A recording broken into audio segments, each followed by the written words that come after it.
దీవెనకరంగా మార్చండి. ఈ లేఖనములోని సత్యాలను గ్రహించులాగున మా హృదయంని తెరవమని బతిమాలుకుంటూ ఉన్నాం. వినగలిగిన చెవిని, గ్రహించే హృదయాన్ని మా అందరికి ఇవ్వండి. అల్పుణ్ణి, బలహీనుణ్ణి మరుగు చెయ్యండి. మీరే మాతో మాట్లాడండి. మీకే మహిమలు ఆరోపిస్తూ యేసయ్య పరిశుద్ధ నామంలో అడిగి వేడుకుంటున్నాము పరమ తండ్రి, ఆమేన్. దేవునికి స్తోత్రం, హల్లెలూయా.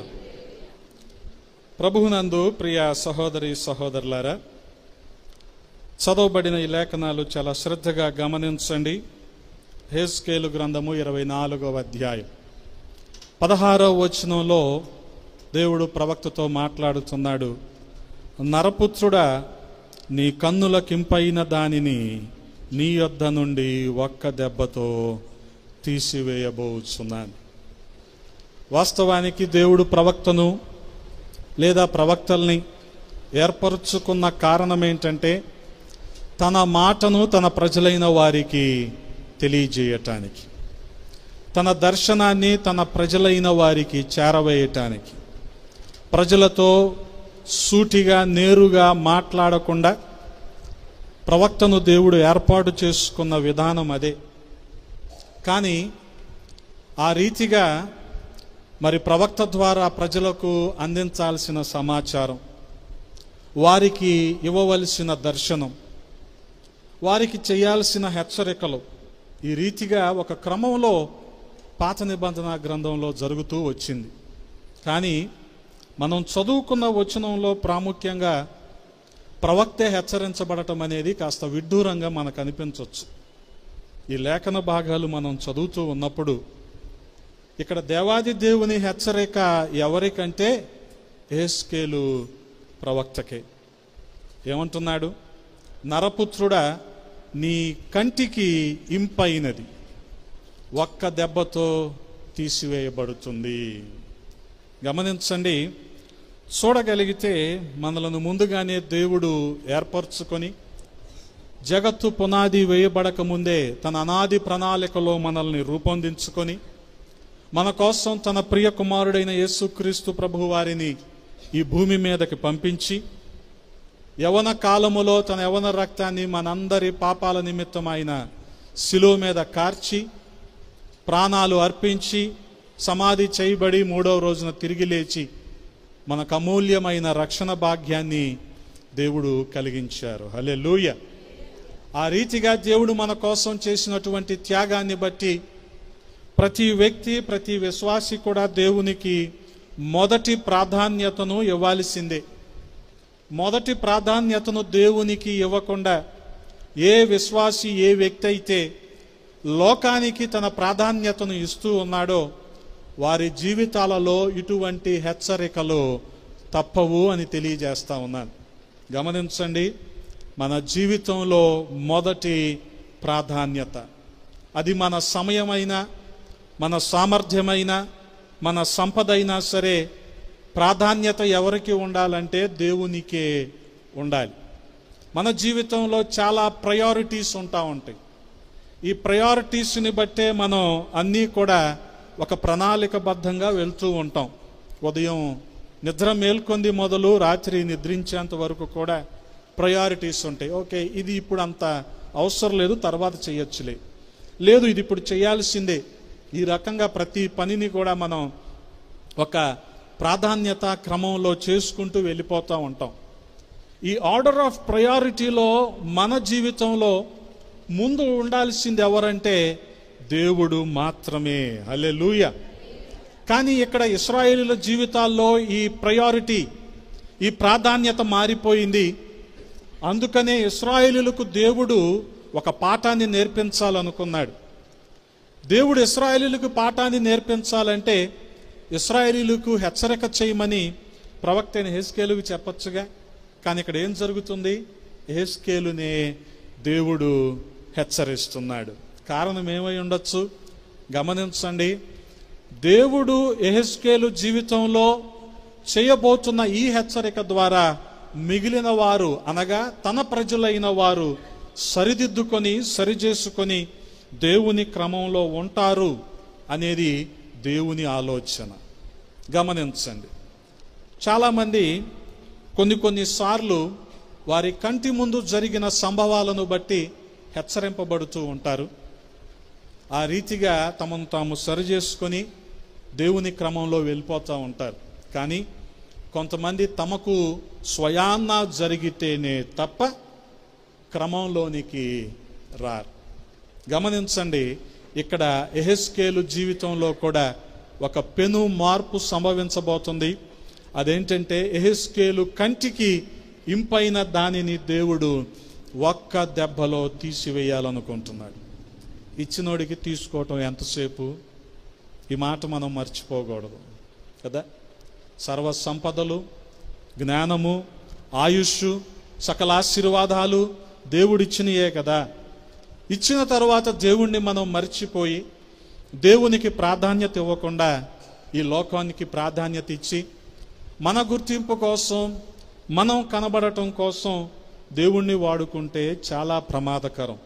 గమనించండి, అదే సమయంలో దేవుడు మనకిచ్చిన ఆధిక్యతను బట్టి దేవుణ్ణి మనం మహిమపరచకుండా, దేవుణ్ణి సంతోషపెట్టకుండా మనుషులను సంతోషపెట్టే పనులు చేసినా ప్రమాదకరమే. ఇక్కడ యెహెజ్కేలు జీవితంలో ఎంత భయంకరమైన హెచ్చరిక పొందుకోవటానికి కలిగిన కారణం ఏంటంటే, యెహెజ్కేలు ప్రాధాన్యత మారిపోయింది. ఇశ్రాయేలీయుల ప్రాధాన్యత మారిపోయింది. అలాగే ఈ వాక్యపు వెలుగులో మనం చూడగలిగితే నేటి దినాన ఈ రాకడ సమయాల్లో విశ్వాసుల ప్రాధాన్యతలు కూడా మారిపోతా ఉన్నాయి. వాస్తవానికి కాస్త లోతుగా ఈ మాటలే మనం చూడగలిగితే ఏ ఏ విషయాల్లో దేవునికి ప్రాధాన్యత ఇవ్వకుండా లోకానికి ప్రాధాన్యత ఇస్తామో మనకే తెలుసు. మనమేం ప్రత్యేకంగా వివరించి చెప్పాల్సిన అవసరం అయితే లేదు. ఏ విషయంలో దేవుణ్ణి సంతోషపెట్టకుండా లోకాన్ని సంతోషపెట్టే విధానంలో మనం ఉంటున్నామో మన మనసుకు తెలుసు. గమనించండి, కానీ ఈ ప్రాధాన్యతను బట్టి మన కంటికింపైన దానిని మనం ఏదైతే మేలుకరమో లాభకరం అనుకుంటున్నామో ఇది ఆయన ఒక్క దెబ్బలో తీసివేస్తే మన పరిస్థితి ఏంటి? దేవుణ్ణి ప్రేమించాలి. మనం దేవుణ్ణి ప్రేమించకుండా లోకాన్ని ప్రేమిస్తున్నాం. ఏ కారణం చేత లోకాన్ని ప్రేమిస్తున్నామో, ఏవి దేవునికి మనకు అడ్డుగా వస్తున్నాయో, అవి దేవునికి మనకు అడ్డుగా, ఇవి మన జీవితాల్లో విగ్రహాలుగా ఉండిపోతున్నాయో వాటిని మనం తీసుకోకపోతే ఆయనే తీసేస్తాడు. అప్పుడు మన పరిస్థితి ఏంటి? గమనించండి, ఇక్కడ యెహెజ్కేలుకు ఇంపైనది లేదా యెహెజ్కేలు కంటికి ఇంపైనది ఏంటంటే తన భార్య. అర్థమవుతుందా? యెహెజ్కేలు కంటికి ఇంపైనది ఏంటి ఇక్కడ? భార్య. గమనిస్తున్నారా? 17వ వచనంలో మనం చూడగలిగితే ఆ 16వ వచనంలో ఆయన అంటున్నాడు కదా, నువ్వు అంగలార్చొద్దు, ఏడవద్దు, కన్నీరు విడవద్దు, మృతులకై విలాపము చేయక నిశ్శబ్దముగా నిట్టూర్పు విడువుము. గమనించండి, అందుకే 18వ వచనంలోకి వచ్చేసరికి ఉదయమందు జనులకు నేను ఏ విషయం 16లో చెప్పబడిన విషయం ఉదయాన్న 18లోకి వచ్చేసరికి యెహెజ్కేలు ఇశ్రాయేలు ప్రజలందరికీ కూడా ప్రకటించాడు. సాయంత్రమున నా భార్య చనిపోగా ఆయన నాకు ఆజ్ఞాపించున్నట్లు మరునాటి ఉదయమున నేను ఏం ఆజ్ఞాపించాడు ఆయన? ఏడవద్దు, అంగలార్చొద్దు, కన్నీరు విడవద్దు, ఇంకేమీ చెయ్యొద్దు నువ్వు. ఎందుకని? నీ కంటికి ఇంపైన దానిని నేను ఒక్క దెబ్బతో తీసేశాను. ఈ రోజున విశ్వాసుల ప్రాధాన్యతలు ఏంటి? దేవుని కంటే అధికముగా కుటుంబమా, భార్య, బిడ్డల, వ్యాపకమా, వ్యాపారమా, సంపద, పేరు ప్రఖ్యాతల, అందమా, ఆస్త, ఏది ఈ రోజున విశ్వాసుల యొక్క ప్రాధాన్యత? గమనించండి, ఈ మాట చేత ప్రతి ఒక్కరము కూడా హెచ్చరింపబడుతూ ఉన్నాం. మన కంటికి ఇంపైన దానిని ఆయన ఒక్క దెబ్బలో తీసివేస్తాడు. ఎందుకని? ఆయన రోషము కలిగిన దేవుడు. మనకు అర్థమైంది, ఆయన కృప ఒక్కటే. ఆయనకు చెందవలసిన ఘనత, ఆయనకు చెందవలసిన మహిమ, ఆయన మనుషులకు వెళ్ళిపోతుంటే చూస్తూ ఊరుకునే దేవుడు కాదు. ఆయన రోషము కలిగిన దేవుడు. అందుకనే కృప అన్న పేరుతో నాణ్యానికి ఒకవైపే చూస్తున్నాం మనం. నాణ్యానికి మరోవైపు ఉంది, అది మర్చిపోవచ్చు. మన కంటికి ఇంపైనది. వాస్తవానికి దేవుని కంటే మనం దేనికి అధిక ప్రాధాన్యత ఇస్తున్నామో అదే మన కంటికి ఇంపైనది. దాన్ని ఆయన తీసేస్తే, ఇశ్రాయేలు ప్రజల జీవితాల్లో ఈ రీతిగా అనేక సార్లు జరిగింది. అలా జరిగితే మరి ఇశ్రాయేలీయులనే దేవుడు హెచ్చరించచ్చుగా అని మనం అనుకోవచ్చు. వాస్తవానికి ఇక్కడ ప్రవక్తను శిక్షిస్తే మిగిలిన వారందరూ కూడా సరిచేయబడతారు అనేది దేవుని ఆలోచన. కారణం ఏంటి? నాయకుడు ఆత్మీయుడైతే ప్రజలు ఆత్మీయులవుతారు. ప్రవక్త ఆత్మీయుడైతే ఇశ్రాయేలీయులందరూ కూడా ఆత్మీయులే అవుతారు. కాబట్టి దేవుడు మొట్టమొదటిగా ఎవరిని శిక్షించాడు? యెహెజ్కేలును శిక్షించాడు. దేవుడు 16వ వచనంలో ఆయన చెప్పాడు, నీ కన్నులకింపైన దానిని నీ యొద్ద నుండి ఒక్క దెబ్బతో తీసివేయబోతున్నాను. గమనించండి, 18లో అది జరిగింది. ఆయన రాత్రి చెప్పాడు, పగలు ప్రవక్త ప్రజలకు ప్రకటించాడు, సాయంత్రానికి యెహెజ్కేలు భార్య చనిపోయింది. గమనించండి, దేవునికి యెహెజ్కేలుకు ఇప్పుడు అడ్డుగా ఎవరున్నారు? యెహెజ్కేలు భార్య ఉంది.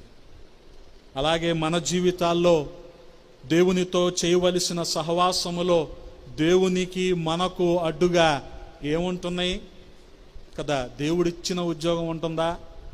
జాగ్రత్త, ప్రాధాన్యత దేవునికి ఇవ్వాలి కానీ దేవుడిచ్చిన ఉద్యోగానికి కాదు. దేవుడిచ్చిన పిల్లలు ఉంటున్నారా? జాగ్రత్త, దేవునికి ప్రాధాన్యత ఇవ్వాలి కానీ దేవుడిచ్చిన పిల్లలకి కాదు. వాస్తవానికి దేవుడిచ్చిన పిల్లలు అది మన బాధ్యత. మన బాధ్యతలు భారం కాకూడదు. మన బాధ్యతలు భారము కాకూడదు. We have to raise up children. నిజమే, కాదంటల్లా. అది మన responsibility. That should not become a hindrance. పిల్లలు దేవుడు మనకిచ్చారు. వారిని పెంచటం, వారిని ప్రయోజకులుగా చేయటం అది మన బాధ్యత. కానీ అది మనకు భారము కాకూడదు. భారం ఎప్పుడవుతుంది? నువ్వెప్పుడైతే వారిని దేవుని భయములో పెంచవో అప్పుడు అది భారం అయిపోద్ది కదా. నువ్వు నీ పిల్లల్ని దేవుని భయంలో పెంచకపోతే నువ్వు నీ సాక్ష్యాన్ని పోగొట్టుకుంటావు. పిల్లల సంగతి తర్వాత. నువ్వు నీ సాక్ష్యాన్ని పోగొట్టుకుంటావు, నీ విశ్వాసాన్ని పోగొట్టుకుంటావు. గమనించుకో. ఎందుకని? అసలు ఆదిలోనే అధిక ప్రాధాన్యత పిల్లలకి ఇచ్చేసాం. అందుకని దేవుని విషయంలో ఆయన రోషము కలిగిన వాడు. ఆయనకు చెందవలసిన ప్రాధాన్యత వేరే వారికి వెళ్తుంటే ఆయన చూస్తూ ఊరుకుండేవాడు కాదు. గమనించండి, ఇశ్రాయేలీయుల జీవితాలు ఈ రీతిగానే ఉండిపోయినాయి. వాళ్ళు ఐగుప్తులో ఉన్నప్పుడు ఐగుప్తు ఆశలకి, ఐగుప్తు ధనానికి వాళ్ళు అధిక ప్రాధాన్యత ఇచ్చారు. వాళ్ళు బబులోనులో ఉన్నప్పుడు మూలుగుతూనే ఉన్నారు కానీ బబులోనే వారికి బాగుంది. ఒక మాటలో చెప్పాలంటే కదా, ఐగుప్తులో వెట్టి పనులైతే చేస్తున్నారు కానీ ఒక మాటలో ఐగుప్తే వారికి బాగుంది. అందుకని మోషే అంతగా తెగించి ఫరోను ఎదిరించి ఇశ్రాయేలీయులందరినీ బయటికి తీసుకొచ్చి నడిపించినప్పటికీ ఏమన్నారు? ఎందుకు మోషే మమ్మల్ని ఎక్కడ తెచ్చా? అక్కడే బాగుందిగా, ఇక్కడ కనీసం బిస్లరీ కూడా దొరకట్లేదు. నువ్వెందుకు మమ్మల్ని ఇక్కడికి తెచ్చావు? అక్కడ ఉంటేనా టైం టు టైం ఏదో కనీసం సబ్సిడీ, రేషను అన్నీ వచ్చాయి. ఇక్కడ కనీసం ప్యాకేజ్ డ్రింకింగ్ వాటర్ కూడా దొరకట్లేదు. నువ్వెందుకు తెచ్చావు మమ్మల్ని ఇక్కడికి కదా? అంటే ఈ మెటీరియలిస్టిక్ థింగ్స్, ఈ భౌతిక సంబంధమైన విషయాల మీద ఇశ్రాయేలీల దృష్టి ఉంది, కానీ పరలోకానికి సూచనగా ఉన్న కానానుకు మేము వెళ్తున్నామన్న ఆలోచన లేదు వాళ్ళకి. గమనించండి. అందుకనే మన చూపు, మన దృక్పథం, మన వైఖరి ఆ స్థాయిలో ఉండాలి, కానీ భౌతిక సంబంధమైన వాటి మీద ఉండకూడదు కదా. భౌతిక సంబంధమైన వాటి మీద ఉందనుకోండి, తల ఎప్పుడు ఎలాగుంటుంది?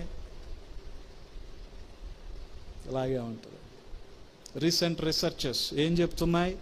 2050కి వెళ్ళాలంట మనిషి ఇలాగ అయిపోతాడంట కదా. ఇప్పటికే కరోనా బ్యాచ్ ఒకటి పుట్టిందా? వాళ్ళ చెవులు చూశారు ఎప్పుడైనా? ఇలా ఉంటాయి, చూడలేదా? ఎందుకని? వాళ్ళ పేరెంట్స్ మాస్క్ పెట్టుకొని చెవులు ఇలాగ అయిపోయినాయి 6 నెలల్లో. వాళ్ళ పిల్లలు ఎలాగ ఉన్నారు ఇప్పుడు చూడండి. వాస్తవాలు పరిశీలించండి, అర్థమవుతుందా? వాళ్ళ చెవులు ఎలాగ ఉంది. మరి అలాంటప్పుడు మనం ఇలా ఫోన్ చూసి ఇలాగ అయిపోతే తర్వాత తరం ఎలాగ ఉంటుంది?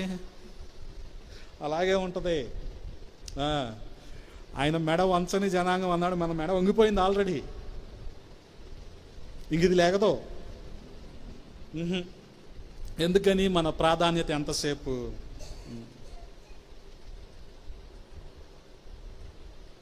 అందుకని ఇశ్రాయేలీయుల విషయంలో ఆయన అంటున్నాడు, కీర్తన 89వ కీర్తన 32వ వచనంలో, 89వ కీర్తన 32వ వచనంలో, నేను వారి తిరుగుబాటునకు దండముతోనూ వారి దోషమునకు దెబ్బలతోనూ వారిని శిక్షించెదను. గమనించండి, ఇక్కడ తిరుగుబాటు, వారి దోషము. వాస్తవంగా దోషం అంటే మీకు తెలుసుగా, దోషం కదా. దోషం వేరు, అతిక్రమం వేరు, పాపం వేరు. దోషం అంటే తెలియక చేసేది దోషం. తెలియక చేసేదానికి కూడా ఏముంది అంటున్నాడు ఆయన 32వ చరణంలో 2వ వాక్యంలో. తెలియక చేసేది దోషం, దానికి కూడా ఏముంటుంది? దెబ్బలతోనూ వారిని, అదే శిక్ష. మనం అనుకుంటాం, ఒప్పుకుందాంగా, ఇంక దీనికి శిక్ష ఉండదేమో. ఉండదో అనుకుంటాం మనం కదా. మనకు కూడా సరిహద్దుల్లో కొన్ని పొరుగు దేశాల వారు భారతదేశంలోనికి చొచ్చుకొచ్చేశారు.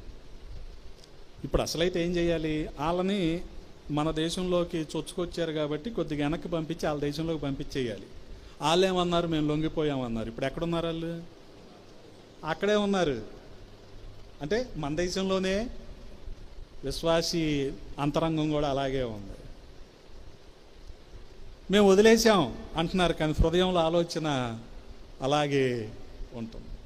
లోకం మీద ఆశ అలాగే ఉంటుంది కదా. తెలియక చేసిన దానికే దెబ్బలతో శిక్ష ఉంటే, తెలిసి మీరే దాన్ని అతిక్రమం అంటాం కదా. మరి ఎంత వాక్యము తెలిసి పరిశుద్ధ గ్రంథాన్ని 4-5 సార్లు చదివి కదా, దాన్ని మనం అనుసరించకపోతే ఇంకేముంటుంది? గమనించండి. అందుకనే అటువంటి పరిస్థితుల్లో ఆయన ప్రణాళిక ఎరుగుండి కూడా ఆ ప్రకారము నడుచుకోకపోతే కన్నులకు ఇంపైన దానిని ఆయన ఒక్క దెబ్బలో తీసివేస్తాడు.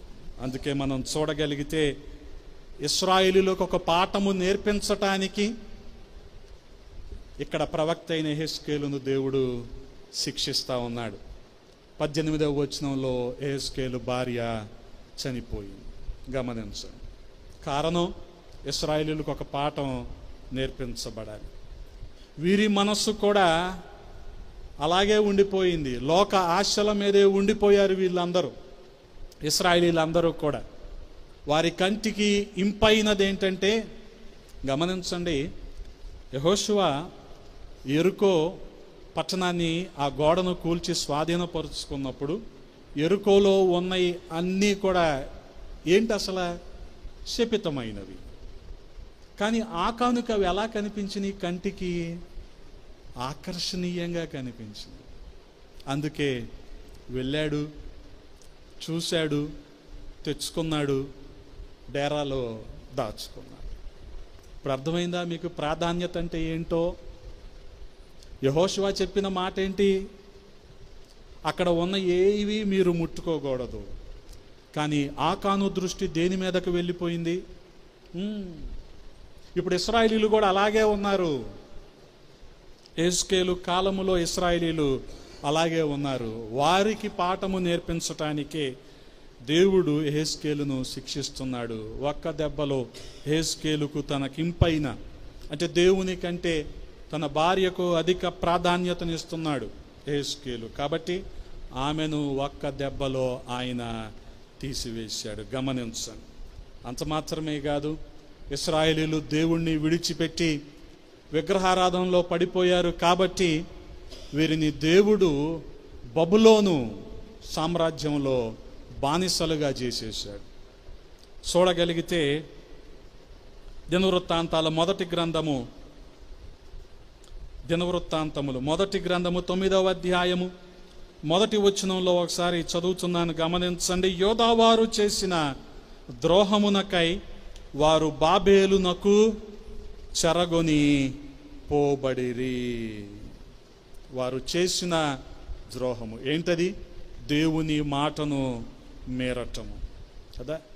పైన ఆకాశం అందే కానీ, కింద భూమి మీద కానీ, భూమి కింద ఉన్న నీళ్ళలో కానీ ఏ ఆకారాన్ని కూడా నువ్వు పూజించకూడదు, దేన్ని నువ్వు విగ్రహంగా చేసుకోకూడదు. కానీ ఇశ్రాయేలీల జీవితాలు ఏమైపోయినాయి? విగ్రహారాధన ఎక్కువైపోయింది. 40 రోజులు మోషే కనిపించకపోయేసరికి అసలు మోషే ఉన్నాడా అనుకునే పరిస్థితుల్లోకి వెళ్ళిపోయారు ఇశ్రాయేలీలు. Out of sight out of mind అన్నట్టు అయిపోయింది. కనిపించలేదుగా. అక్కడేమో మోషే దేవునితో సహవాసంలో ఉన్నాడు, దేవునితో ముఖాముఖి మాట్లాడే అనుభవంలో ఉన్నాడు. వీరేమో ఇక్కడ మోషే వచ్చేది లేదు, కాబట్టి ఐగుప్తు నుంచి మనల్ని విడిపించింది ఇదే అని చెప్పి ఒక బంగారు దూడను చేసుకొని, అంటే అది ఏమైంది? ఇప్పుడు వాళ్ళకి విగ్రహం అయిపోయింది. ఇశ్రాయేలీలు విగ్రహారాధనలో పడిపోయారు కదా. మనం కూడా విగ్రహారాలంటే భౌతికంగా ఒక రూపాన్నో, ఒక విగ్రహాన్నో, ఒక రాయినో పెట్టుకొని అవసరం లేదు. కానీ విశ్వాసులకి, ఈ రోజున విశ్వాసులకి చాలా విగ్రహాలు ఉంటాయి. చెప్పాను కదా, దేవుని కంటే అధిక ప్రాధాన్యత దేనికి ఇస్తామో అది మన జీవితాలలో విగ్రహం అయిపోతుంది, విగ్రహారాధన అయిపోతుంది. గమనించండి. చాలామంది జీవితాలలో వారి వ్యాపకాలు విగ్రహాలు అయిపోతూ ఉంటాయి.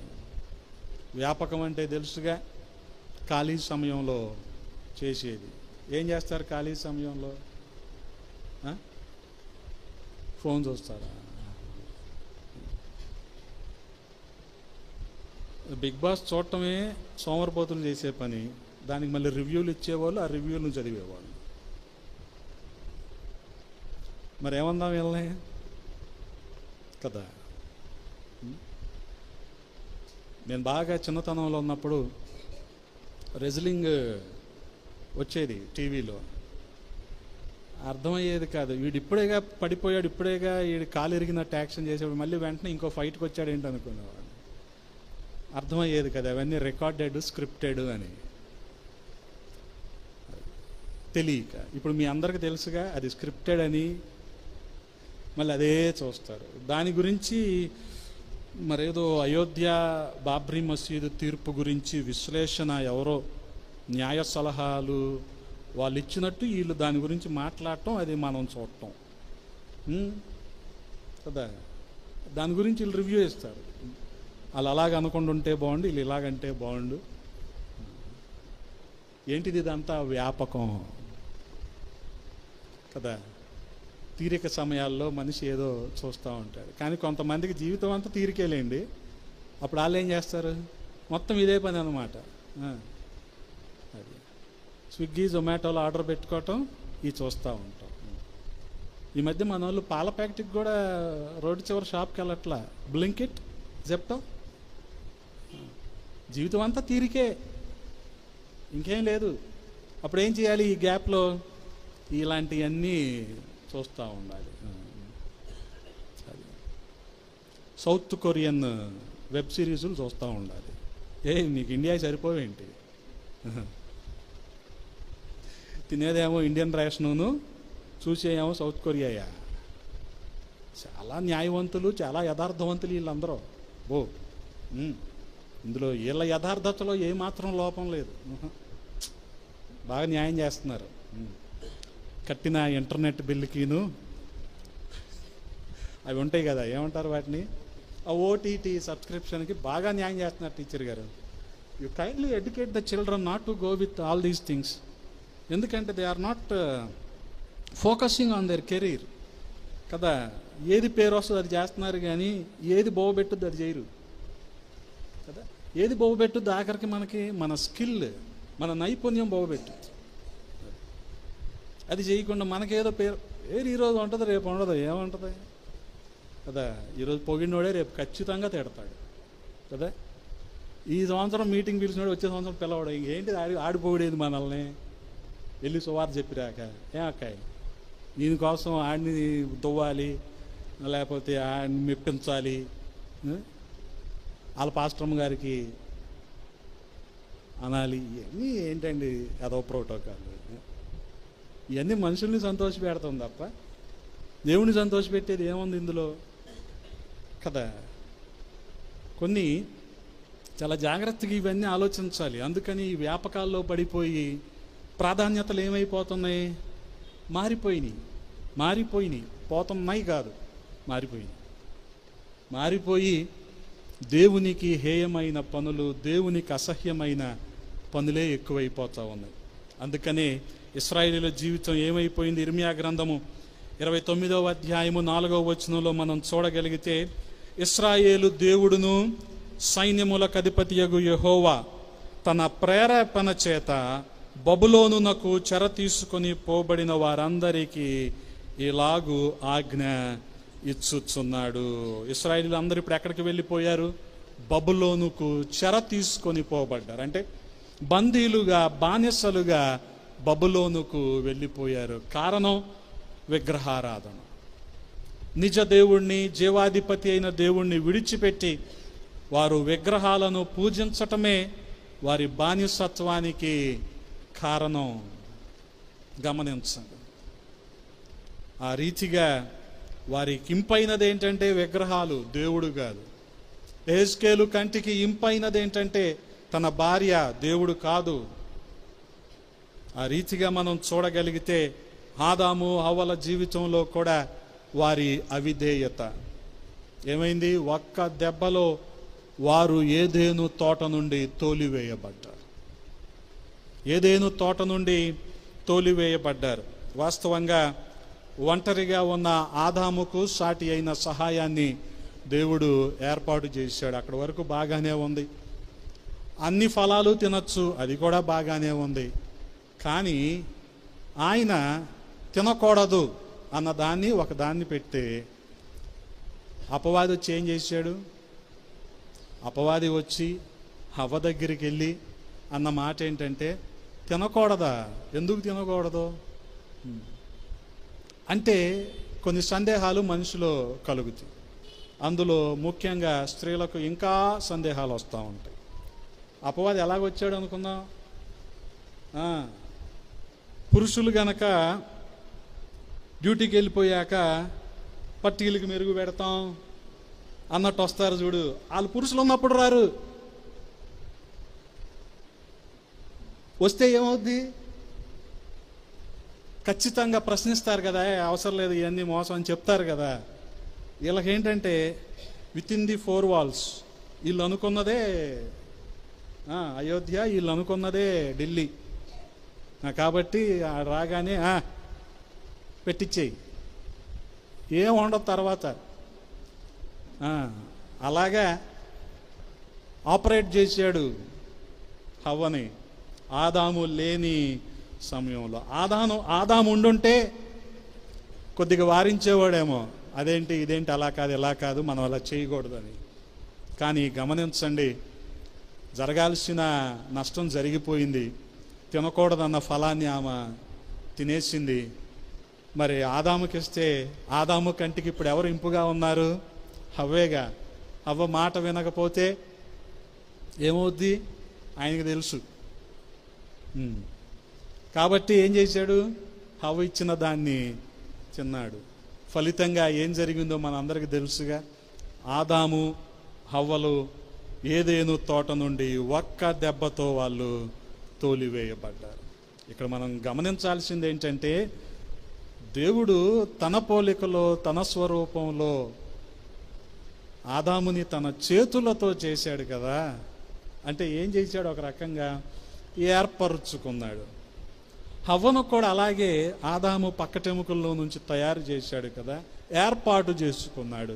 ఏర్పరచబడిన వారిని కూడా అపవాది మోసం చేయగలడు. మేము మోసపోము అంటానికి లేదు. ఈ రోజున ఆదిలోనే 6000 సంవత్సరాల క్రితమే అపవాది ఏం చేశాడు? ఏర్పరచబడిన వారిని కూడా వాడు మోసం చేశాడు. ఈ రోజున మేము మోసపోం అంటానికి లేదు. సౌండ్ డాక్ట్రిన్ మేము మోసపోం అంటానికి లేదు. వాడు మోసం చేస్తాడు కదా. పోని బలవంతం చేశాడు ఆ హవ్వని?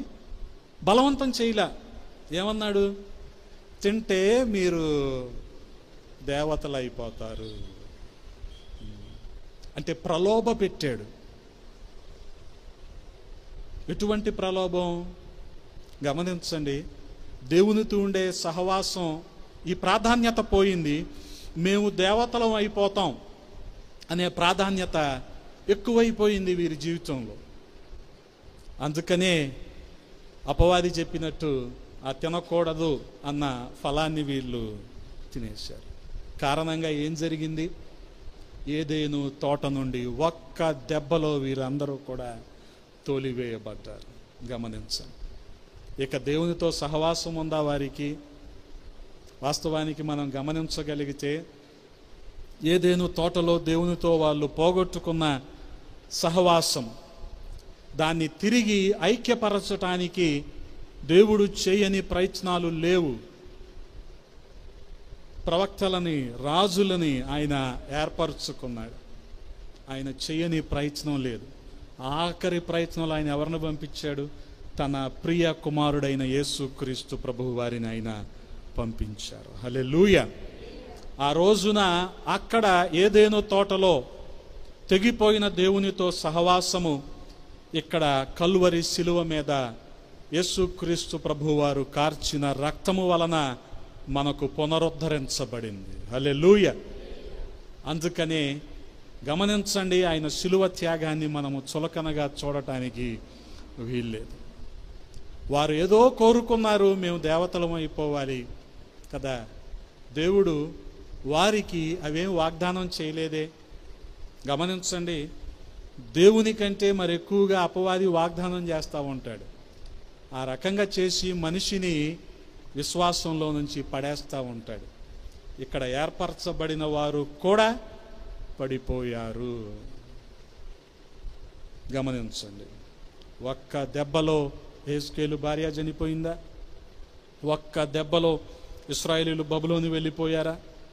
ఒక్క దెబ్బలో ఆదాము అవ్వలు ఏదేను తోటను విడిచిపెట్టి రావలసి వచ్చింది. అంత మాత్రమే కాదు, గమనించండి, ఆసియాలో ఉన్న 7 సంఘాలకు రాస్తూ వారిలో అన్ని విషయాలు కూడా ప్రభువు మాట్లాడుతూ ఉన్నాడు. వారితో అంటున్న మాట గమనించండి. ప్రకటన గ్రంథము 2వ అధ్యాయము 4వ వచనంలో నేను చదువుతూ ఉన్నాను. అయినను మొదట నీకుండిన ప్రేమను నీవు వదిలితివని నేను నీ మీద తప్పు ఒకటి మోపవలసి ఉన్నది. గమనించండి, ఏ సంఘం అది? ఎఫెసు సంఘం. 7 సంఘాల చిట్ట అక్కడ మనం చదవగలిగితే 2వ అధ్యాయము 3వ అధ్యాయము ఈ 2 అధ్యాయాల్లో కూడా అక్కడ ఒక్కొక్క సంఘాన్ని ఆయన మెచ్చుకుంటూ ఉన్నాడు. ఒక్కొక్క సంఘాన్ని ఆయన, కొన్ని సంఘాలను ఆయన హెచ్చరిస్తూ ఉన్నాడు. ఎఫెస్సులో ఉన్న సంఘానికి ఆయన చెప్పే మంచి మాటలు ఏంటో గమనించండి. 2వ వచనంలో రాయబడి ఉందిగా, ఏమని రాయబడి ఉంది? నీ క్రియలను, నీ కష్టమును, నీ సహనమును నేనెరుగుదును. మంచిదేగా ఇది? అంటే వీరి ప్రయాస ఏంటో దేవుడు గుర్తించాడు, బాగానే ఉంది. ఆ తరువాత గమనించండి, నీవు దుష్టులను సహింపలేవనియు అపోస్తలులు కాకయే తాము అపోస్తలులమని చెప్పుకొను వారిని పరీక్షించి వారు అబద్ధికులని నీవు కనుగొంటివనియు నీవు సహనము కలిగి నా నామము నిమిత్తము భారము భరించి అలయలేదనియు నేనెరుగుదును. ఇవన్నీ మంచి లక్షణాలే నీలో. సత్యం కోసం నిలబడ్డావు నువ్వు. అపోస్తలులు కాని వారు అపోస్తలులుగా చలామణి అయిపోతుంటే వారిని కూడా ఖండించావు నువ్వు. నీ సహనం ఏంటో తెలుసు, నువ్వు పడిన కష్టం ఏంటో తెలుసు, నీ ప్రయాస అంతా తెలుసు. కానీ నీలో ఏంటి లోపం? మొదట నీకుండిన ప్రేమను నువ్వు విడిచిపెట్టేశావు కదా. దేవదూతల భాషలతో మాట్లాడినా ప్రేమ లేకపోతే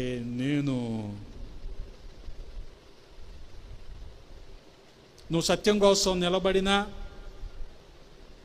నీ ప్రయాస అంత బాగానే ఉన్నా, నీలో ఏమీ లేదు. ఇప్పుడు మొదటి ప్రేమ లేదు.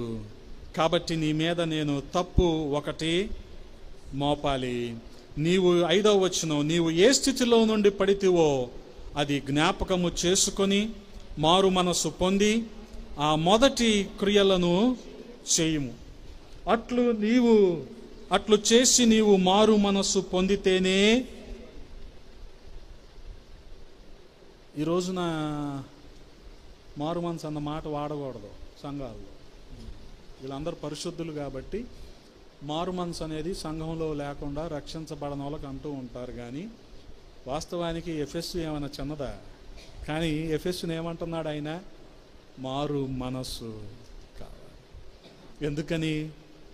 మనస్సు మారిపోతూ ఉంటుంది కాబట్టి మరలా ఆయనతో సరి చేసుకొని సమాధానపడి మనస్సును ఆయనకు అనుకువగా, ఆయనకు యోగ్యంగా మార్చుకోవాలి కదా. ఈ రోజు ఉన్న ఆలోచన రేపు ఉంటుందా? నీ నమ్మకం ఉందా?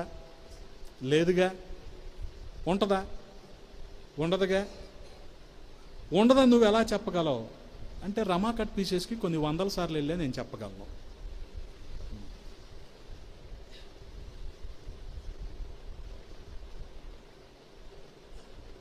ఏమక్క, చాలా ఎక్స్పీరియన్స్ అందులో. ఉండదు. ఇంకోటి తెలుసా, అంత అయిపోయాక పక్కన వాళ్ళు వేసుకున్న బట్టలను చూసాక కూడా మనసు మారిపోద్ది. నో సాటిస్ఫాక్షన్ గ్యారంటీడ్ అంటానికి లేదు. మరి ఎందుకు సార్ ఈ సెమీ క్రిస్మస్లు, ఈ క్రిస్మస్లు, న్యూ ఇయర్లు అంటే ఆర్ఎస్ బ్రదర్స్ నేను చన్నా బ్రదర్స్ బాగు చేయటం కోసం. మనమే పోనీ వేసుకున్నందుకు కనీసం తృప్తిగా ఉన్నావంటే అది లేదే. మరి ఎందుకు వేసుకున్నావు? ఎవడో చూపించటానికి కదా. ఆ తృప్తి లేకపోతే అపవాది అసంతృప్తిలో దూరతాడు. జాగ్రత్త. ఇక సమాధానం ఉంటుందా? ఉండదు. కైమా తిన్నా ఉండదు.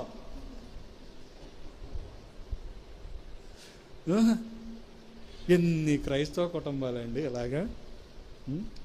ఇంకేంటి ఉపయోగం నువ్వు వేసుకొని? దీనికంటే పేద లాజరు బెస్ట్ కదా. కనీసం ఆ బల్ల మీద పడే తినైనా తృప్తిగా ఉన్నాడు. మనమేమో అన్నీ బాగానే ఉంటాయి, కంటి ముందు అన్నీ చూస్తూనే ఉంటాం, అన్నీ కనబడతానే ఉంటాయి, అన్నీ అందుబాటులో ఉంటే తృప్తి ఉండదు. అందుకని ఏం అవసరం ఇప్పుడు మనకి? మారు మనస్సు అవసరం. మారు మనస్సు అవసరం. ఎందుకనంటే ఈరోజు ఉన్నట్టు మనస్సు కాసేపటికి ఉండదు. మనస్సు చంచలంగా ఉంటుంది. మారిపోతూ ఉంటాయి ఆలోచనలు, ఆలోచన విధానాలు, దృక్పథాలు, వైఖరులు ఇవన్నీ మారిపోతూనే ఉంటాయి. కాబట్టి వాటిని స్ట్రీమ్లైన్ చేసుకోవటం అనేది చాలా అవసరం. ఎప్పుడు చేసుకోగలం? ప్రార్థనలో, వాక్య ధ్యానములో, ఆయన సహవాసంలో స్ట్రీమ్లైన్ చేసుకోగలం. అందుకనే ఏకాంత సమయము దేవునితో గడపటం అనేది ప్రతి విశ్వాసికి కూడా చాలా చాలా ప్రాధాన్యమైనది. ఈ ప్రాధాన్యతను మనం కోల్పోయామనుకోండి, చాలామంది మేము విస్తారమైన దేవుని పని చేస్తున్నాం అనుకుంటారు. ప్రతి మీటింగ్లు ఇల్లే కనిపిస్తారు, కానీ ఆత్మలు ఉండవు. ఇలా కావాల్సిందేంటి? కనిపించటం. కనిపించటం. దీని బదులు ఆ గరుడ బస్సు, అమరావతి బస్సు 2 ఉంటాయి కదా, ఓల్వో బస్సులు, వాటి మీద పోస్టర్ వేసుకోవచ్చుగా. ఇటు 300 కిలోమీటర్లు కోదాడ, సూర్యాపేట, నార్కెట్పల్లి, చౌటప్పల్ అందరూ చూస్తారు. మళ్ళీ అటు నుంచి వచ్చేటప్పుడు అందరూ చూస్తారు. ఎయిర్ తెగించరు. కాస్త తెగించి జేబులో డబ్బులు తీసి దాని మీద పోస్టర్ వేసుకోవచ్చుగా. ఆర్టీసీ వాడికి ఇన్కము, నీకు పేరు. నిజం టీచర్, మీ స్కూల్ అడ్మిషన్లు పెరగాలంటే ఆ పని చేయండి. రేపు జనాలు చంపకండి, ఆ పని చేయండి ముందు. అందుకని ఇప్పుడు ఏం అవసరం మనకి? మారు మనస్సు అవసరం. నీవు మారు మనస్సు పొందితేనే సరి, లేని ఎడల నేను నీ యొద్దకు వచ్చి నీ దీపస్తంభమును ఒక్క దెబ్బలో దాని చోటు నుండి. ఏ సంఘంతో మాట్లాడుతున్నాడు ఆయన? ఎఫెసు సంఘముతో. ఎఫెసు సంఘములో మంచి లక్షణాలు ఉన్నాయి, కాదంటలేదు. కానీ గమనించండి, కొండ పాలలో చొక్క విషము కూడా పాలన్నిటినీ పనికి రాకుండా చేస్తుందిగా. ఎఫెసు సంఘములో ఉన్న ఈ ప్రేమహీనత కూడా ఎఫెసు సంఘాన్ని అలాగే చేస్తుందిగా. అందుకని దీపస్తంభము దాని చోట నుండి తీసివేయబడితే వాళ్ళ పరిస్థితి ఏంటి? అంధకారము. ఇక వాళ్ళకి ఏ దారి కనిపించదు. అందుకని వారు మారు మనస్సు పొందాలి. గమనించండి. ఈ రీతిగా ఒక్క దెబ్బతో వారికి విలువైన దీపస్తంభము తీసివేయబడుతుంది. కారణం ఏమైంది? దేవుని ప్రేమ సంఘములో లేదు. అంత మాత్రమే కాదు, చూడగలిగితే ఆదికాండం 22వ అధ్యాయం 2వ వచనంలో, అప్పుడు ఆయన నీకు ఒక్కడై ఉన్న నీ కుమారుని, అనగా నీవు ప్రేమించు ఇస్సాకును తీసుకొని మోరియా దేశమునకు వెళ్ళి అక్కడ నేను నీతో చెప్పబోవు పర్వతములలో ఒకదాని మీద దహన బలిగా అతనిని అర్పించుమని చెప్పాను. గమనించండి, ఇక్కడ అబ్రహాము విశ్వాసము పరీక్షించబడటం ఒక కోణం అయితే, అబ్రహాం విశ్వాసం ఎందుకు పరీక్షించబడాలి అండి కదా? మనలో చాలామంది చేసే పొరపాటే అబ్రహాము కూడా ఇక్కడ చేశాడు. చాలామంది ఇచ్చేంత వరకు దేవుణ్ణి వెంబడిస్తారు, ఇచ్చాక దేవుడిచ్చిన దాన్ని వెంబడిస్తారు కదా. చాలామంది ఆలోచనలు ఇలాగే ఉంటాయి, నేటికి ఇలాగే ఉన్నాయి. అందుకనే దాత మీద ఉన్న దృష్టి దానం మీద మనిషికి ఉండదు. దానం ఎక్కువైపోద్ది ఒక్కోసారి కదా. ఇల్లు, మనిషికి ఇల్లు అవసరమే. ఇల్లు కట్టాక దాన్ని డస్టింగ్ చేస్తా, రంగులు వేసుకుంటా, మాపింగ్ చేస్తా, ఇలాగ ఉన్నాం అనుకో, చర్చికి లేటుగా వస్తావుగా మరి.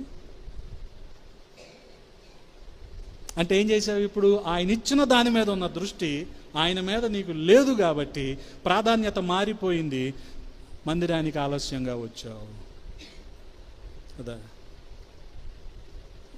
చూడండి, ఆశీర్వాదం అందరికి ఒకటేగా. ఒకటేలేండి, ఆఖరిలో ఇచ్చే ఆశీర్వాదం అందరికి ఒకటేగా అనుకుంటారు చాలామంది. కానీ ఆయన సహవాసం అంటే మొదటి నుంచి ఉండాలి కదా. చాలామందికి ఆలోచన ఉండదు, వెళ్దాంలే, అన్ని సోలో సాంగ్స్, గ్రూప్ సాంగ్స్ లేవుగా, వెళ్దాంలే పాటలన్నీ అయిపోయాక. అన్ని సోలో సాంగ్స్, దీనికి మళ్ళీ బాహుబలి బడ్జెట్ అన్నాయి. ఏం చేస్తాం? జనం సొమ్మే మళ్ళీ. ఏం చేద్దాం? దానికి కూడా జనాలు రాకపోతే.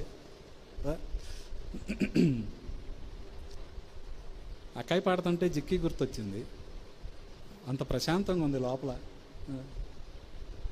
ఆనంద్ పాల్ కూడా అద్భుతంగా వాయించాడు. నువ్వు వాటిని వెంటాకు కూడా రాలేకపోతే ఇక నిన్ను ఎలాగ ఆకర్షించాలి? ఏం చేయాలి అసలు కదా? అందుకనే చాలామందికి ఇల్లు వస్తే అలా ఉంటుంది పరిస్థితి. ఇక బిడ్డలు అయితే చెప్పనవసరం లేదు. ఇక వాళ్ళు వచ్చాక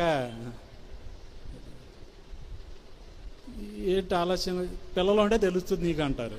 దానికి దీనికి ఏంటి సంబంధం? సమయానికి రావటానికి పిల్లలు ఉంటాకి ఏంటి సంబంధం? కానీ చాలామంది చేసే ప్రాధాన్యత ఏంటంటే ఎక్కువగా మందిరానికి మాత్రం ఆలస్యంగా, గృహ కోడికలకి ఆలస్యంగా. అందుకనే గమనించండి, ఇక్కడ అబ్రహాము ప్రేమ దేవుని మీద కంటే ఎవరి మీదకి వెళ్ళిపోయింది? ఇస్సాకు మీదకి వెళ్ళిపోయింది. ఎలాగంటారా? 2వ వచనంలో రాయబడిన మాట ఏంటి? నీవు ప్రేమించు ఇస్సాకు. తీసుకొని వచ్చేసే మోరియా కొండ దగ్గరికి నువ్వు. అక్కడ నువ్వు ఇస్సాకుని ఏం చేయాలి? దహన బలిగా అర్పించాలి. ఇప్పుడు అబ్రహాము చేసిన తప్పిదం ఏంటి? అబ్రహాముకి అర్థమైపోయింది, సరి చేసుకున్నాడు. అంటే లేక లేక కలిగిన మాట వాస్తవమే. 25 సంవత్సరాల తర్వాత పిల్లడు పుట్టాడు. ఇది వాగ్దానం చేయబడిన 25 సంవత్సరాల తర్వాత ఇస్సాకు పుట్టాడు. బాగానే ఉంది. కానీ ఇస్సాకు ప్రేమలో పడిపోయి దేవుణ్ణి ప్రేమించటం మర్చిపోతే, అందుకని సరి చేసుకున్నాడు అబ్రహాము.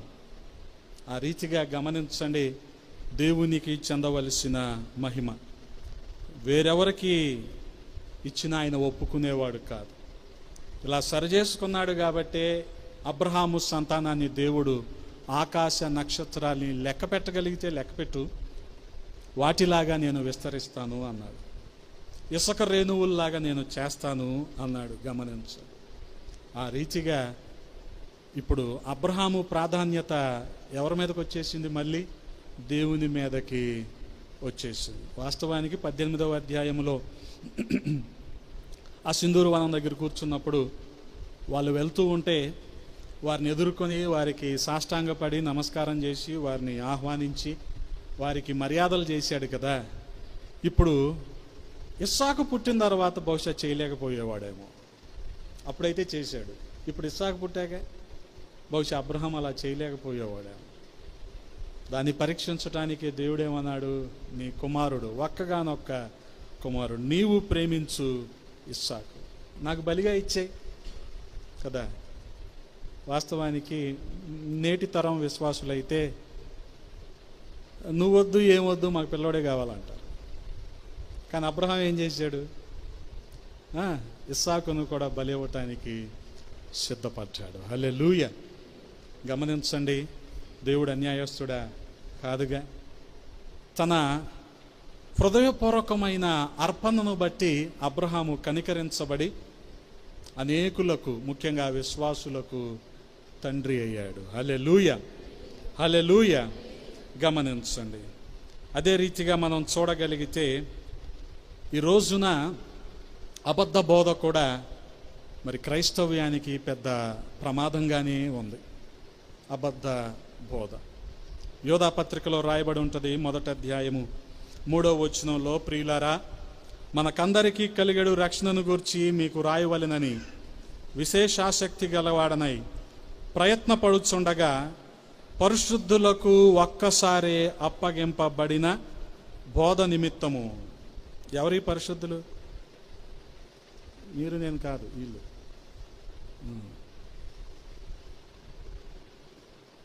మనం సగం పరిశుద్ధులం కూడా కాదు.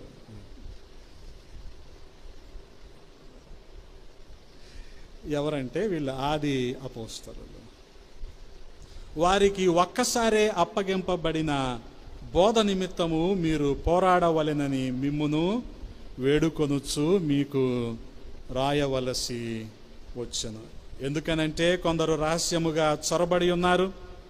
వారు భక్తిహీనులై మన దేవుని కృపను కామాతురత్వమునకు దుర్వినియోగ పరుచుచు మన అద్వితీయ నాథుడును ప్రభు అయిన యేసుక్రీస్తును విసర్జించుచున్నారు. బోధలో అన్ని విషయాలు బాగానే ఉంటాయి. ఒక విషయంలో తప్పిపోయినా సరే, చెప్పానుగా, ఒక కుండ పాలలో ఒక చుక్క విషము, పాలన్నీ కూడా పనికి రాకుండా పోతాయి. కదా. అపోస్తలుల బోధ, పరిశుద్ధుల సహవాసం, ఇవన్నీ చెప్పుకోవటానికి, క్యాలెండర్లో రాసుకోవటానికి, పోస్టర్ మీద వేసుకోవటానికి, పాంప్లెట్ల మీద ప్రింట్ చేసుకోవటానికి బాగుంటాయి. కానీ బోధ ఉన్నట్టు బ్రతుకు లేకపోతే చాలా కష్టం. బోధ ఏదో బ్రతుకు అదే ఉండాలి. లేకపోతే మనిషి ఏమైపోతాడు? అబద్ధికుడు అయిపోతాడు. నీ బోధ ఏదో నీ బ్రతుకు కూడా అదే ఉండాలి. నువ్వు అవునంటే అవును అన్నట్టే ఉండాలి, కాదంటే కాదన్నట్టే ఉండాలి. No double standards. ద్వంద్వ నీతి వచ్చిందనుకోండి, భిన్న ఆలోచనలు అపవాది కలిగించేస్తాడు. రకరకాలుగా మనిషి ఆలోచిస్తాడు, బోధ గాలికి ఎగిరిపోతుంది. అందుకనే పరిశుద్ధులకు ఒక్కసారే అప్పగింపబడిన బోధ. ఏంటది? ఎవరు పరిశుద్ధులు? ఆది అపోస్తలులు. ఎవరు ఆది అపోస్తలులు? శిష్యులేగా. శిష్యులకి ఆయన ఇచ్చిన ఏంటిది? మీరు సర్వలోకానికి వెళ్ళి ఇది మనం మిస్ అయిపోతే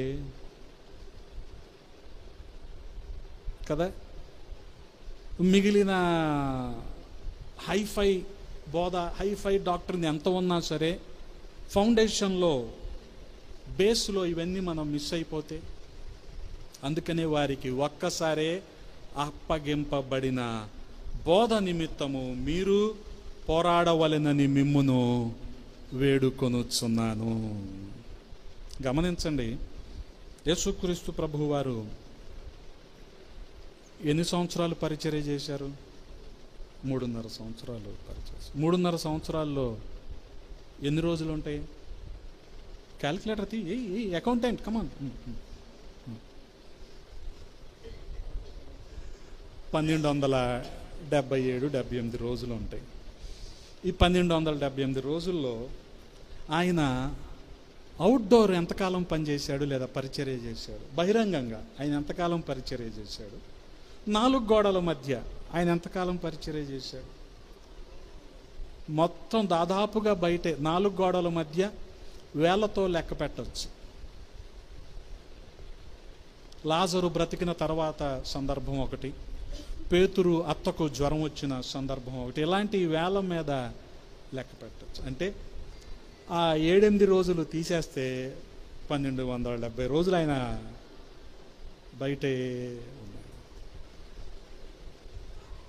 దానికోసమే పోరాడాలంటున్నాడు యోధ. గమనించండి, అదే ఆయన శిష్యులకు అప్పగించాడు. దాన్ని బట్టే సర్వలోకానికి వెళ్ళి సర్వ సృష్టికి ఆయన సువార్తను ప్రకటించేవారిగా ఉండాలి. లేదనుకోండి, గమనించండి, మన ప్రాధాన్యతలు వేరుగా ఉంటే ఏం జరుగుతుంది? వాస్తవానికి దేవుణ్ణి విడిచిపెట్టి మనం చేసే ప్రతి ప్రయత్నం కూడా మనకు అది క్షేమము కానే కాదు. దేవుణ్ణి విడిచిపెట్టి మనం చేసే ప్రయత్నం. అందుకనే బెరయా సంఘము గనక వాక్యముతో పోల్చి చూసుకునే వాళ్ళంట. బెరయా సంఘము వాక్యముతో అక్కడ చెప్తున్న విషయాలన్నీ కూడా పోల్చి చూసుకునేవాళ్ళు. నేను ఈ మధ్య ఈ పల్లెటూరు దాటి కాస్త విశాఖపట్నం, ఇటు హైదరాబాదు 2 మీటింగులకి వెళ్ళా. నాకు అలవాటు లేని పని ఒకటి జరిగింది అక్కడ. ఎప్పుడు నేను మాట్లాడితే ఎవడో చప్పట్లు కొట్టలా, అక్కడ కొట్టారు. అప్పుడు నాకు అర్థమైంది ఏంటంటే, ఓహో ఇక్కడ ఇదన్నమాట పరిస్థితి. పోనీ అలాగని చెప్పి ఎవడో బైబిల్ తేలా అక్కడ.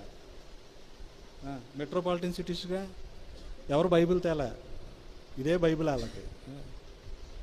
సరే, ఇలా కూడా కొడతారా?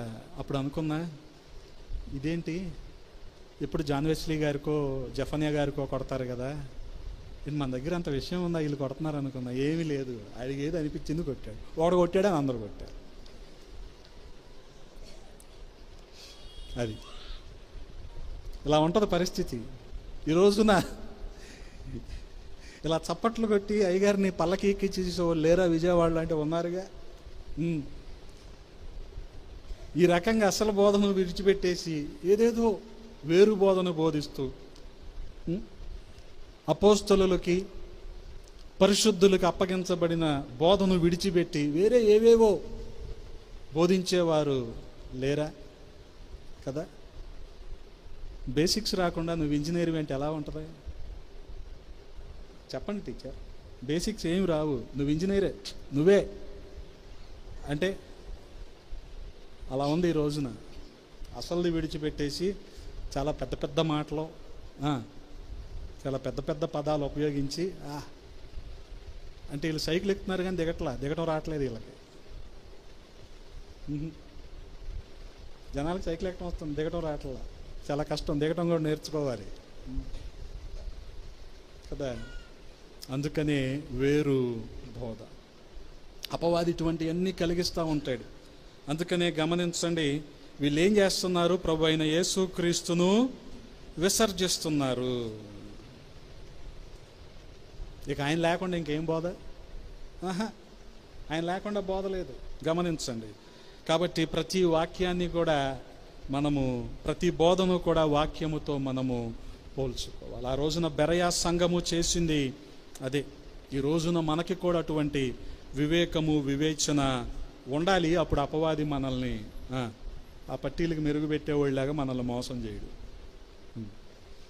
అపవాది వేసే తంత్రాలన్నీ అలాగే ఉంటాయి. జాగ్రత్తగా వాటిని మనం పసిగట్టాలి.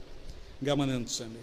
వీటన్నిటి నిమిత్తమే మనం విశ్వాసములో నీరుగారిపోయి, మన ప్రాధాన్యతలు మారిపోయి ఆ రీతిగా మనం ఉంటామని, ఆ ఒక్క దెబ్బతో మనం వీటన్నిటినీ, మన ఆధిక్యతను పోగొట్టుకుంటామని, కృపకు దూరం అవుతామని ప్రభువైన యేసుక్రీస్తు వారు మన నిమిత్తం ఆయన అనేక దెబ్బలు తిన్నాడు. హల్లెలూయా. అనేక రీతులుగా ఆయన అవమానపరచబడ్డారు. గమనించండి, యెషయా గ్రంథంలో మనం చూడగలిగితే 53వ అధ్యాయం 5వ వచనంలో, మన అతిక్రమ క్రియలను బట్టి అతడు గాయపరచబడెను, మన దోషములను బట్టి నలుగగొట్టబడెను, మన సమాధానార్థమైన శిక్ష అతని మీద పడెను, అతడు పొందిన దెబ్బల చేత మనకు స్వస్థత కలుగుతుంది. గమనించండి. ఆ కృపను మనము నిర్లక్ష్యం చేసి కృపకు దూరం అయిపోయే వారంగా ఉన్నట్లయితే, ప్రియ సహోదరి సహోదరులారా, దేవుడు మనల్ని ప్రేమించి అనేకమైన అవకాశాలు ఇస్తూ ఉన్నాడు. మనల్ని మనం సరి చేసుకోవటానికి, ఆయన మార్గంలో మనం నడవటానికి.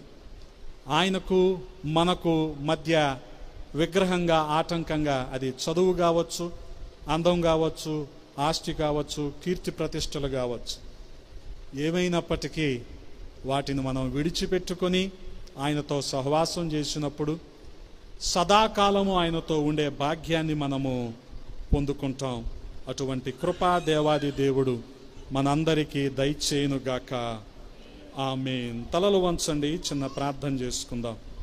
పరిశుద్ధుడా, ప్రేమ కలిగిన తండ్రి, ఈ ఉదయాన్న కొద్ది మాటలు ధ్యానించటానికి మీరు కృపనిచ్చారు. స్తోత్రాలు రాజా.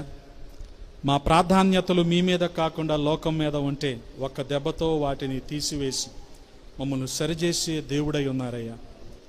మమ్మల్ని మేము పరిశీలించుకొని మీకంటే అధికమైన ప్రాధాన్యత వేటికి మేము ఇస్తున్నామో వాటిని తొలగించుకొని మీతో సమాధానపడి ఐక్యపరచబడే భాగ్యాన్ని మా అందరికీ దయచేయండి. విన్న వాక్యాన్ని మా హృదయంలో భద్రము చేయండి, నీరు కట్టి ఫలింప చేయండి, సహాయము చేయండి. జేఎన్సీ పరిచర్యలను మీరు దీవించి ఆశీర్వదించండి. మీ సేవకులకు దీర్ఘాయువునివ్వండి, అనేకులకు దీవెనకరంగా వారిని నిలబెట్టుకున్నారు. స్తోత్రాలు. సహాయము చేయమని, కూడిన ప్రతి ఒక్కరిని దీవించి ఆశీర్వదించమని యేసయ్య నామంలో అడిగి వేడుకుంటున్నాము తండ్రి. ఆమేన్. మీ అందరికీ వందనాలు. దేవుడు మిమ్మల్ని దీవించునుగాక. ఆమేన్. సంఘ క్రమాన్ని, ఆరాధనని గౌరవించి మనమందరము లేచి నిలబడి